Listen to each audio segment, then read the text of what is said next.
และพระนราสภาทั้งหลายผู้ประทับนั่งแล้วบนชัยบัลลังก์ทรงพิชิตพยามาลาธิราชผู้พรั่งพร้อมด้วยเสนาราชพาหนะแล้วเสวยอมตะรสคืออริยสัจธรรมทั้งสี่ประการ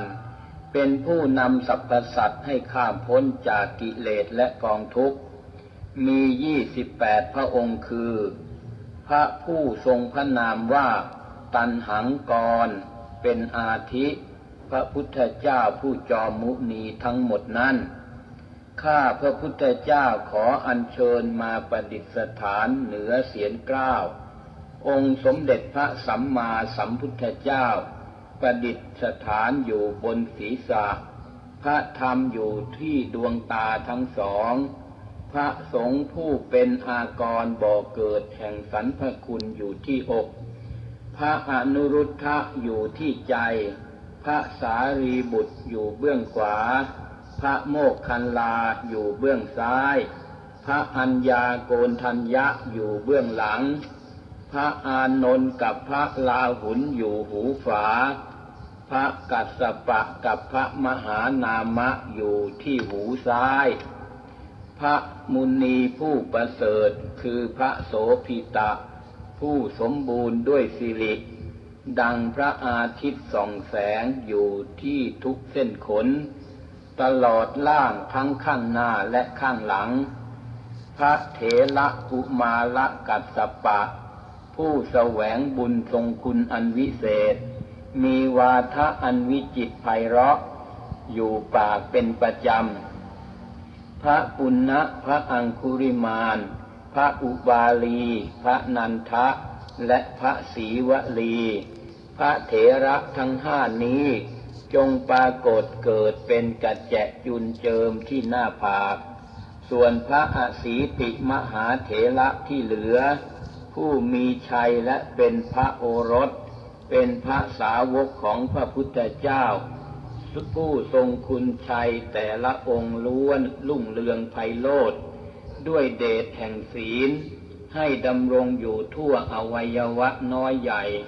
พระรัตนสูตรอยู่เบื้องหน้าพระเมตตาสูตรอยู่เบื้องขวาพระอังคุริมาลปริศอยู่เบื้องซ้ายพระทัชชัคสูตรอยู่เบื้องหลังพระขันธปริศพระโมรปริศและพระอาตานาติยสูตรเป็นเครื่องกลางกั้นดุจหลังคาอยู่บนนภาอากาศหนึ่งพระชินเจ้าทั้งหลายนอกที่กล่าวมาแล้วนี้ผู้ประกอบด้วยกำลังนานาชนิดมีศีลาธิคุณอันมั่นคงคือสัตตประการเป็นอาภรณ์มาตั้งแวดล้อมเป็นกำแพงคุ้มครอง7 ชั้นด้วยเดชานุภาพแห่งพระอนันตชินเจ้าไม่ว่าจะกระทำกิจการใดๆเมื่อข้าพระพุทธเจ้าเข้าอาศัยอยู่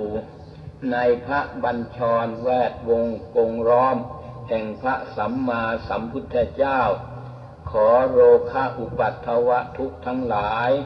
ภายนอกและภายในอันเกิดแต่โลกร้ายคือโลกลมและโลกดีเป็นต้นเป็นสมุฏฐานจงกำจัดให้พินาศไปอย่าได้เหลือขอพระมหาบุรุษผู้ทรงพระคุณอันล้ำเลิศทั้งปวงนั้นจงอภิบาลข้าพระพุทธเจ้าผู้อยู่ในภาคพื้นท่ามกลางพระชินบัญชร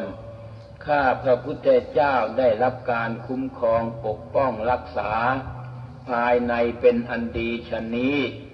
ข้าพระพุทธเจ้าได้รับการอภิบาลด้วยคุณานุภาพแห่งพระสัทธรรม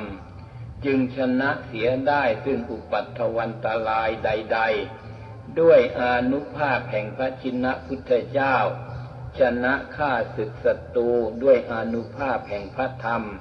ชนะอันตรายทั้งปวงด้วยอานุภาพแห่งพระสงฆ์ขอข้าพระพุทธเจ้าจงได้ปฏิบัติและรักษาดำเนินไปโดยสวัสดีเป็นนิจนิรันดร์เทอญ